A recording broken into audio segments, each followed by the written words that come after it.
இந்த மாநிலத்தினுடைய தேர்தல் பிரச்சார பொதுக்கூட்டமாக இதை நான் கருதி தமிழ்நாட்டில் எப்படி திராவிட முன்னேற்ற கழகத்துடைய ஆட்சி நடந்து கொண்டிருக்கிறதோ அதே போல ஒரு நல்லாட்சி இந்த மாநிலத்திலும் அமைவதற்கு வருகிற 2026 தேர்தலிலே நீங்கள் எல்லாம் வாக்களிக்க வேண்டும் என்று கேட்டுக்கொள்வதற்காக இந்த கூட்டத்தை அவர் ஏற்பாடு செய்திருக்கிறார்.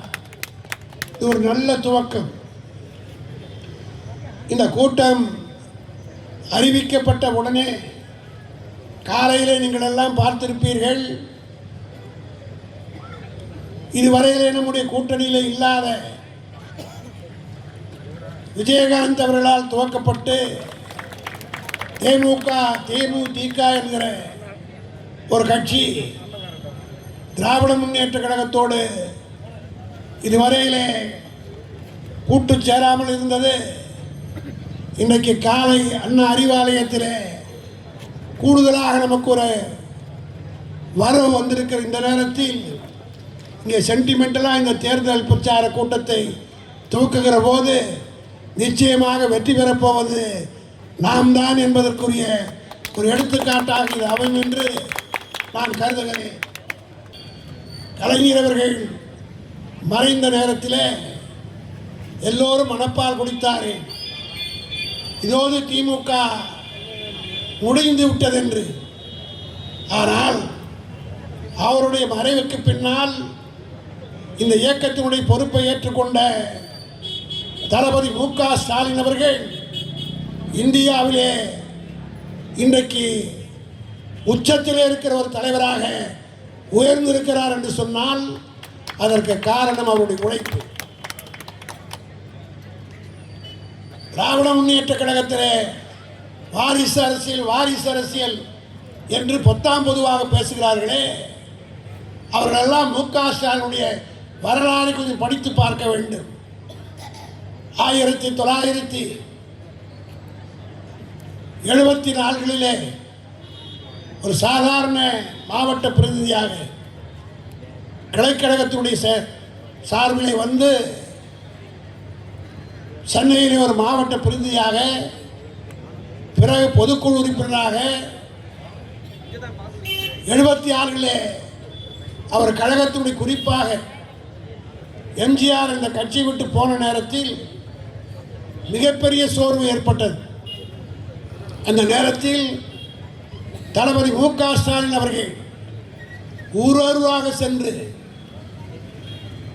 புரசே முழங்கு என்று நாடகத்தில் நடித்து பிரச்சாரத்தில் ஈடுபட்டு கழகத்தை வளர்த்தி கொண்டிருந்தார்.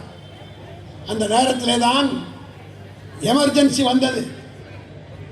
ஏன் இதை குறிப்பிடுகிறேன் என்றால், இன்றைக்கு இருக்கக்கூடிய இளைய தலைமுறைக்கு இதெல்லாம் தெரிய வேண்டும். காரணம், இது தெரியாத காரணத்தினால்தான் எவனவனோ கட்சி ஆரம்பிக்கிறான். கட்சி ஆரம்பித்தவுடன் நம்முடைய இளைஞர்கள் அறியாமையால், வரலாறு தெரியாத காரணத்தினால் அங்கே போய் சேர்கிறார்கள்.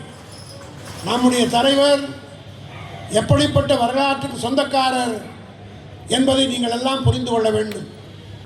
அதனால்தான் எல்லா திட்டத்தையும் இன்றைக்கு தளபதி மு.க. ஸ்டாலின் பெண்களுக்காக செய்து கொண்டிருக்கிறார். அதனுடைய விளைவு நீங்கள் பாருங்கள். தமிழ்நாட்டு தேர்தலிலே 2026 தேர்தலில் ஏறத்தாழ 1,31,00,000 போட்டிருக்குல்ல. ஒரு ஆளுக்கு 2 ஓட்டு வைங்க, எவ்வளோ ஆச்சு? 2,62,00,000 ஓட்டு. இது அத்தனையும் திராவிட முன்னேற்ற கழகத்துக்குத்தான் வரப்போகிறது. மொத்த வாக்கு 5,25,00,000 தான். இந்த 5,25,00,000 தாய்மாருடைய ஓட்டு மொத்தமும் திராவிட முன்னேற்ற கழகத்துக்கு தான் கிடைக்கப் போகிறது. இரண்டாவது முறையாக தளபதி மு.க. ஸ்டாலின் தான் தமிழ்நாட்டுடைய முதலமைச்சராக வரப்போகிறார். அதை ஒட்டி இருக்கிற இந்த புதுவையில் சிவா ரொம்ப பக்குவமாக பேசினார். 30 தொகுதிகளும் திமுக தயார் நிலையில் இருக்கிறது. எப்படி தமிழ்நாட்டிலே 234 தொகுதியிலும் பூத் லெவல் ஏஜென்ட்லேருந்து எல்லாம் போட்டு நாங்கள் ரெடியாக வச்சுருக்கோமோ அதே போல தான் 30 தொகுதி வச்சுருக்கோம். யாரும் கண்டு பயப்பட வேண்டிய அவசியம் இல்லை. எங்களை பொறுத்த மட்டிலும் தலைவர் என்ன சொல்லுகிறாரோ அது செய்து முடிக்கிற தொண்டர்கள் தான் இந்த மேடையிலே உட்கார்ந்திருக்கிற அத்தனை பேரும். என்ன உத்தரவு போட்டாலும் சரி அதை செய்து முடிக்கக்கூடிய ஆற்றல் திமுக தொண்டனுக்கு உண்டு. ஆனால் அதே நேரத்தில் புதுவை மாநிலத்தில் திமுகவுடைய தொண்டன் விரும்புவது நிச்சயமாக நடைபெறும் என்பதை மட்டும் நான் மிகுந்த பணிவோடு தெரிவித்துக் கொள்கிறேன்.